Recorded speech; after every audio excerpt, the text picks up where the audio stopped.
Okay, so this is the continuation ng ating tutorial, no? So ito na yung magiging, I think part 2, part 2 na to ng ating tutorial. Ngayon ang pag-uusapan natin ngayon is that ano ba yung mga tinype natin na command doon sa previous na tutorial natin, no?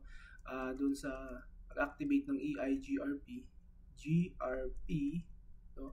Ano ba yung mga tinype natin na command doon at ano yung naging effect nun doon sa mga routers natin. Okay, so kung matatandaan nyo, no, may mga command tayong tinype doon. Ang unang command na tinype natin doon, of course, syempre, pumunta tayo doon sa global configuration mode. So, number 2, tinype natin doon yung router, di ba? Router EIGRP. Tapos naglagay tayo doon ng 90. Then naglagay tayo ng no auto summary. Di ba? Yun yung ginawa natin din, no auto summary. And then yung next na ginawa natin is network command. So, network command, which is nilagay natin doon, let's say 10.10.10.0. Tapos naglagay pa tayo doon ng 0.0.0.3. Okay. Ngayon, ano yung mga yan? Yun yung question doon eh. Ano tong mga to? Ano tong mga to? Anong meron? Ano yung naging effect niya doon sa router natin? Okay? So, pag-usapan natin yung una. So, yung unang command na tinype natin is yung router EIGRP. Tapos naglagay tayo ng 90. Okay. So, basically, dalawa yan eh. Ito, itong part na to, actually, ang sinasabi lang na ito is activate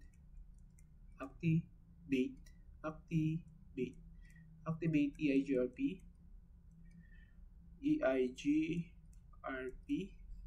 meaning to say run EIGRP process, yung EIGRP routing process, yun lang yun, no? Tawag nito run or start yung EIGRP routing process. Start EIGRP routing process, no? And then yung next, no, itong number na to, ano yan? Actually, yung ibig sabihin yung 90 dyan, that is the ES number or autonomous system number. Meaning, ano yan? Meaning, that is a number identifier na will group the EIGRP router into a single EIGRP domain. So, igugrupo niya lang yung mga router that is activated to run EIGRP in one autonomous system number at yun ay 90. Now, yung 90 na yan na number is that it can be any number, no? Pwedeng 10, 5, 7, whatever you want. Kahit anong number na gusto mo, so long as yung mga router mo, kapag inactivate mo to run or initialize or start the EIGRP routing process, no, it should be on the same AS number. No, dapat lahat kasi only the routers na same ang AS number, sila lang yung may karapatan na mag-exchange ng routing information within each other. So kapag ka may ibang router, let's say for example, si R1 and then si R2, magkaibang EIGRP AS number yan, ito 90, ito 10, walang mangyaring routing information exchange within that within R1 and R2. So yun yung ibig sabihin ng command natin na ito, no? Yun yung command, itong command na to. Router EIGRP 90. So yung number 2, sabi natin no auto summary, di ba? No auto summary. So ano ba yung role ng no auto summary na yan? Kasi by default, ang ginagawa ni EIGRP is to summarize,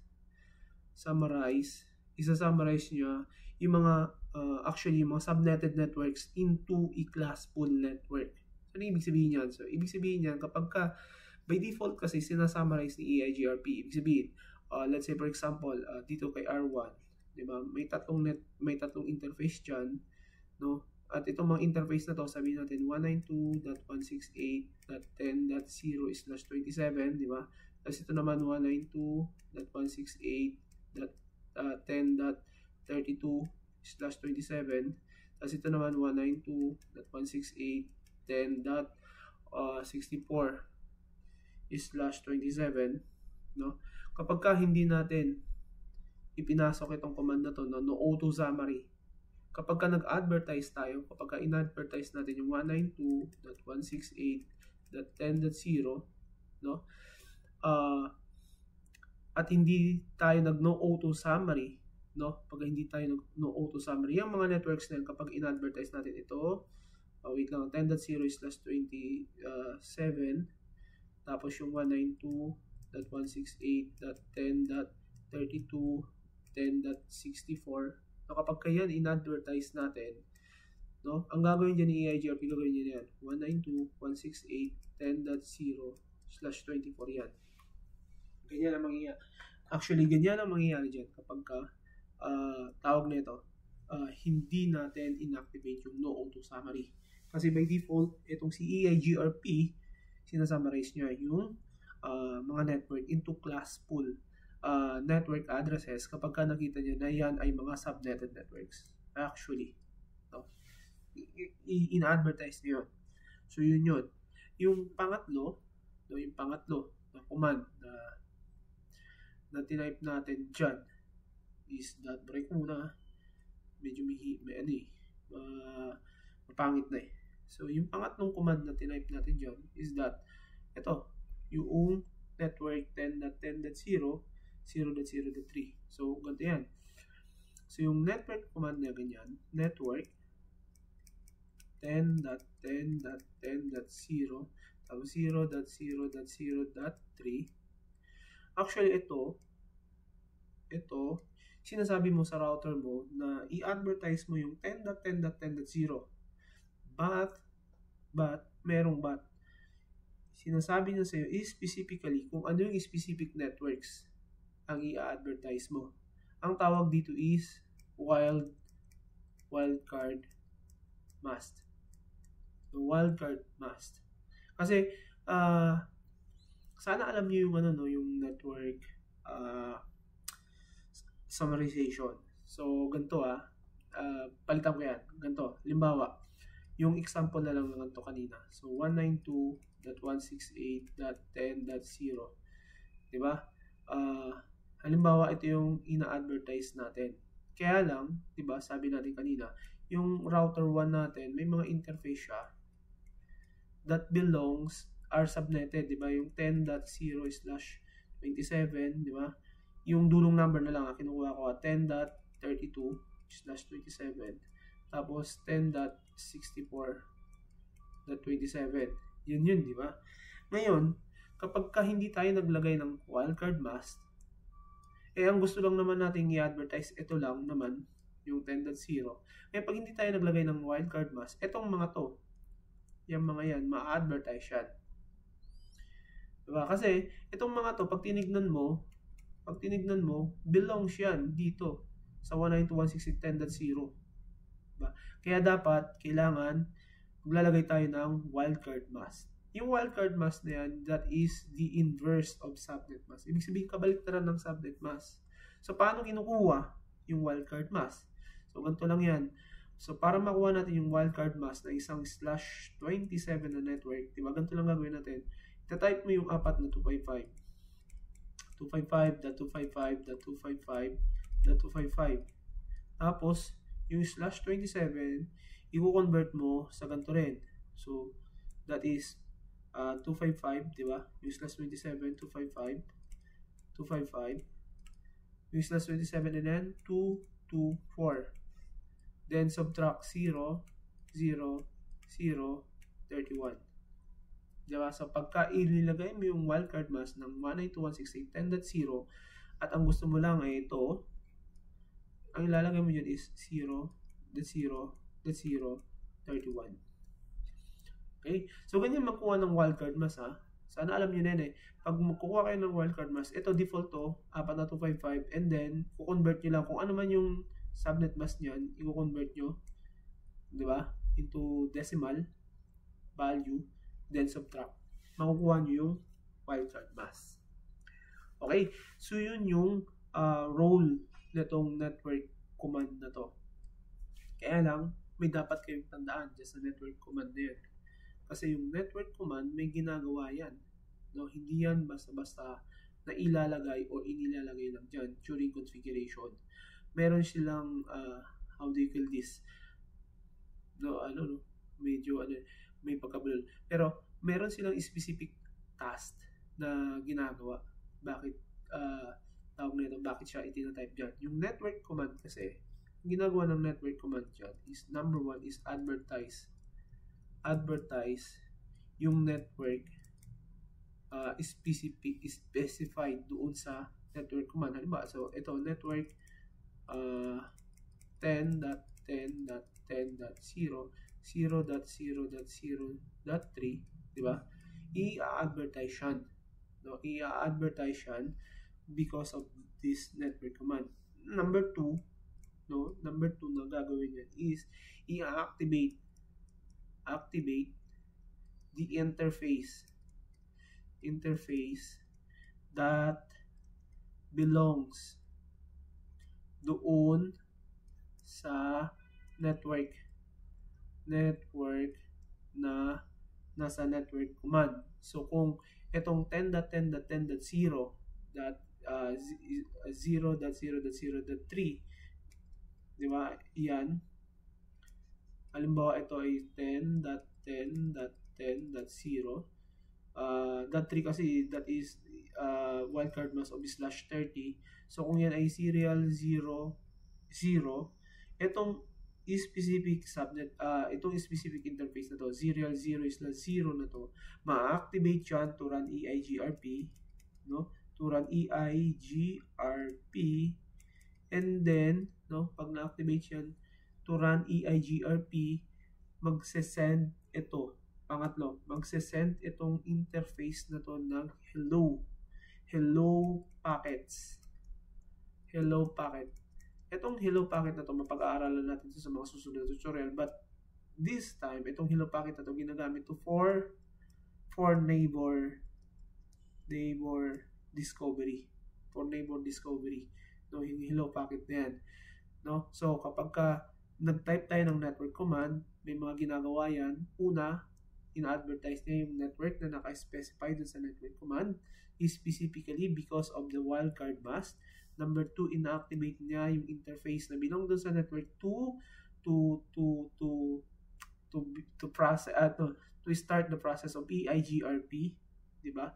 And then pangatlo, mag-send siya ng hello doon sa mga interface na yun, doon sa interface na yun na activated to participate doon sa EIGRP routing process for neighbor discovery. Okay, so yun na yung tatlo, yung tatlong effect nung tinype natin na command doon sa previous tutorial natin, itong router EIGRP 90, no auto summary, and then itong network command. Ngayon ang gagawin natin, no, ang gagawin natin is that i-demo ko sa inyo yung laboratory. No, magdi-demo ako ng laboratory ngayon to show kung ano yung mga nangyayari o kung ano yung effect nito, lalong-lalo itong network na to, no, tsaka itong no auto summary. Okay, so punta tayo dito sa topology. Ito yung topology natin. Ngayon may 3 router topology ako dyan. Ito ay si R1, ito si R2. So R1 and R2 na lang muna kung configure natin to run EIGRP. Si R1, kinonfigure ko yung mga loopback interface. Sana alam niyo yung loopback interface, no? So ito si loopback 1, 2, 3, 4. Configure na yan kay R1. And then si R2, ito lang. Itong interface na lang to, ang active. So ngayon, configure natin yung EIGRP, si R1. Configure natin si R1 to run EIGRP. Okay? So ang gagawin natin, enable, pasok tayo sa global configuration mode, tapos sabihin natin router EIGRP 90, no, AS number 90. So ngayon, no auto summary tayo, then network 10.10.10.0. So para makuha natin yung wildcard mask ng /30 na network, di ba ganito yan? So 255.255.255.255 Diba? 4 na 255, tapos yung slash 30, yan ay isang 255, diba? 255, na 255, 2, no, 252, diba? 252, so that is 0.0.0.3, diba? Yun eh. Yan yung magiging wildcard mask ng isang slash 30 na subnet mask. So, burahin ko na yan. So, ngayon ang gagawin natin dyan is 0.0.0.3. Enter. So, network,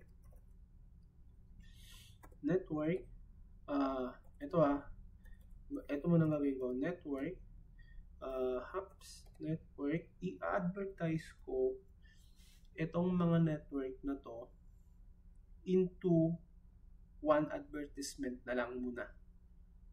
No, one advertisement, isang network advertisement na yan, at itong lahat ng network na to ay ma-advertise. Anong gagamitin ko? Ganito. So 192.168.10.0, diba? Kapag ka ito, dapat kasi alam niyo, I hope, hindi, wag na lang kasi baka magulumihanan kayo. So, ganito na lang gagawin ko. Mamaya na yung one advertisement. Ibig sabihin, ito ganda na lang. Kasi kailangan nyo pa kasi ng dyan eh. Alam nyo dapat yung network summarization. Okay, so ito na lang muna. So, gusto ko i-advertise ko muna itong network na to. So, yung 192.168.10.0/27. So, paano yung gagawin?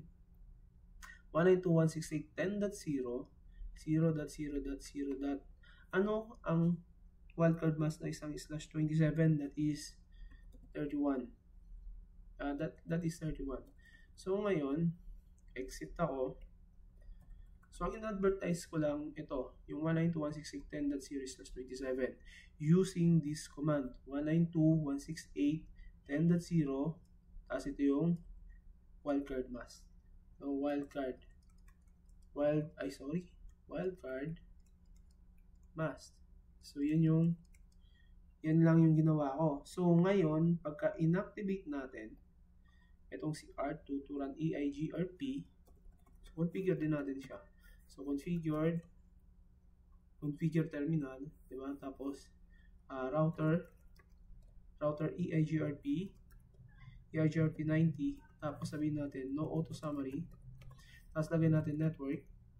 So, ang network lang na i-advertise ko muna is yung network in between doon sa dalawa. Nangyari. Yan. Yung network in between muna dito. So, ito yun. Yung directly connected network ni R2. So, gagawin mo dyan network 10.10.10.0. Alam na natin yung wildcard mask yun. .3. Diba? So, ayan. Nagkaroon ng neighbor adjacency. Huwag nyo muna pansinin yan.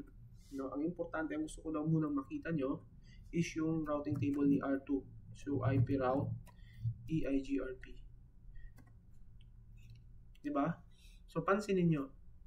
Since na tinype ko yung network ito, diba? Ito yan. Kaya, pag pumunta tayo kay R1, kay R2, pagpunta kay R2, ang makikita yung network address, ito lang, 192.168.10.0, which is tama naman. Diba? Yun yung power no nagagawa noong itong network advertisement na to. Okay? So, ini-specify niya using itong wildcard mask na to, na itong IP address na to. Ang gusto ko lang, na yung network address na yan, ang gusto ko lang ma-advertise. Okay? Ngayon, baguhin natin yung setup. Let's say, for example, gusto kong ito lahat ma-advertise in one network advertisement. Paano natin gagawin yun? Diba? So, ang gagawin ko muna, i-disable ko muna yung network advertisement na to, no? Tanggalin ko muna yan. Tignan nyo kung ano yung magiging effect, ha? Copy. Ngayon, ang gawin ko, punta tayo dun sa configure terminal, tapos router EIGRP 90, tapos lalagay ko lang no. no network paste 31. So ngayon, pag pumunta tayo dito kay R2, mawawala na sa kanyang routing table yung network na yan kasi tinanggal na natin sa advertisement. O, diba? So wala na siyang, pag nag-show IP route tayo, wala na siyang EIGRP routes. Wag kayong mag-alala dito, no? I-discuss ko yan. Ang gusto ko lang maintindihan nyo ngayon is that yung effect nung pagka-type natin ng network. Okay? So, ngayon, ang gagawin natin, balik tayo dito kay R1. Ang gagawin ko is that mag-advertise ako ng isang network lang. Pero, mako-cover itong lahat na to. Itong lahat na tong network na to. Ito. Mako-cover yan. So, ano ang gagamitin ko dyan? So, ganito. So, ngayon, ang gagawin natin dyan, configure terminal tayo. Tapos, pasok natin yung router EIGRP 90. Tapos, network. No? Network. Sabihin natin 192.168.10.0. 10.0. Tapos ngayon, ang gagawin ko is that hindi ako maglalagay ng wildcard mask. No, hindi ako maglalagay ng wildcard mask. Or, ano kaya? Sige, hindi ako maglalagay ng wildcard mask. No, hindi ako maglalagay ng wildcard mask. Tignan natin kung anong effect. No, kung ano yung effect nung command na yan pag hindi ka naglagay ng wildcard mask. So, enter. Punta tayo kay R2. Punta tayo kay R2. Punta tayo kay R2. Then, check natin yung show IP route niya. Yung kanyang routing table. Ano kaya ang makikita natin? Ayan, no? In-advertise natin, no? In-advertise natin without wildcard mask. No, without wildcard mask. Yung network. Ito, 'di ba? Itong network nito. Pero kasi since na hindi tayo naglagay ng wildcard mask so that may specify natin kung anong networks lang ang gusto nating advertise, no? At naglagay tayo dito kay EIGRP ng no auto summary doon sa previous configuration niya. Tignan niyo ang nangyari doon sa routing table ni R2. Lahat ng network na advertise. Bakit? Kasi, 'di ba, sa network advertisement natin kay R1, hindi tayo naglagay ng wildcard mask. At ang sabi nga natin, 'di ba, si EIGRP, sinasummarize niya yan. So, ibig sabihin, tinitignan ni EIGRP, ano ba yung mga interface ko? In this case, kay R1, na yung mga interface na yun, belong dito. 'Di ba? Belong dyan sa network na yan. Ngayon, ang tinignan niya, ito, belong yan sa network na yan. Ito. 'Di ba? Kaya ang nangyari, in-advertise niya lahat yan. Kaya nung pumunta tayo dito kay R2, 'di ba? Nung pumunta tayo dito kay R2, makikita natin sa routing table natin lahat ng networks na yan. 'Di ba? Hindi siya nakasummarize. Okay? Kasi dito, nag-command tayo dito ng no auto summary. Ngayon, pagka pinalitan ko yan, no? Kapag pinalitan ko yan, sabihin ko dito na auto, i-disable natin yung ginawa natin na no auto summary kanina during configuration at ilagay natin auto summary. Ibig sabihin, ibabalik natin siya sa default na nagsasummarize siya. Tignan natin kung anong magiging effect ng command yan na auto summary doon sa routing table ni R2. So, punta natin si R2, di ba? Then, show IP route tayo. Tignan natin kung ano yung difference ng routing table ni R2 ngayon. Anong nangyari sa routing table ni R2? Enter. Di ba? Kung kanina, ayan, ang dami. Ang dami yan eh. Hindi yan nakasummary. Kasi sabi natin, nung una, no auto summary. Pero nung in-enable natin, no, ginawa natin no auto summary, tignan nyo. Ay, auto summary. No, sinummarize nyo yung network into classful. Diba? Classful because itong mga network na to belong dito sa classful network na yan.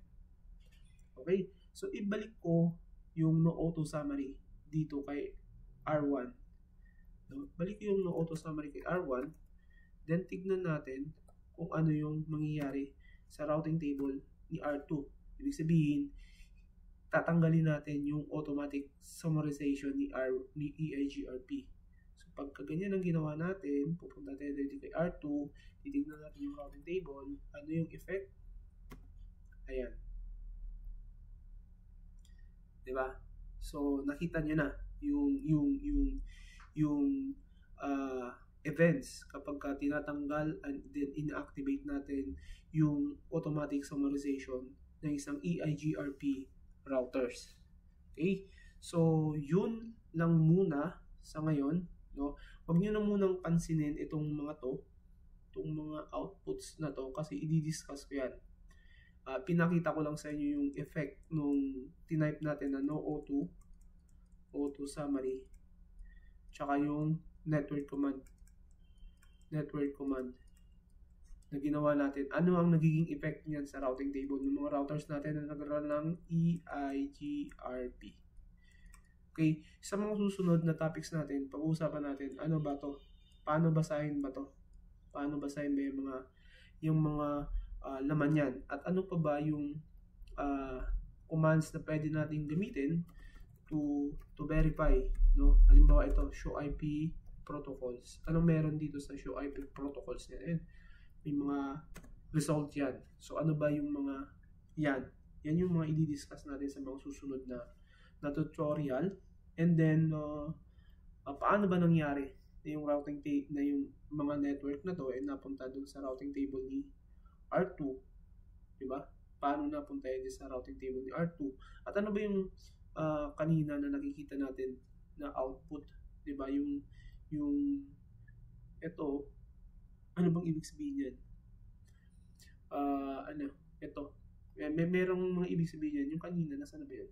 Yung nag-form sila ng, ito. Yan. Ano bang ibig sabihin yan? So, yan ay i-discuss natin sa mga next na video tutorial natin. Okay? So, I think hanggang dito na lang yung aking video tutorial. So, tulad ng palala, pag may natutunan, may naintindihan, huwag kakalimutan mag-like, mag-subscribe, at mag-share ng video ko. Okay? Hanggang sa susunod.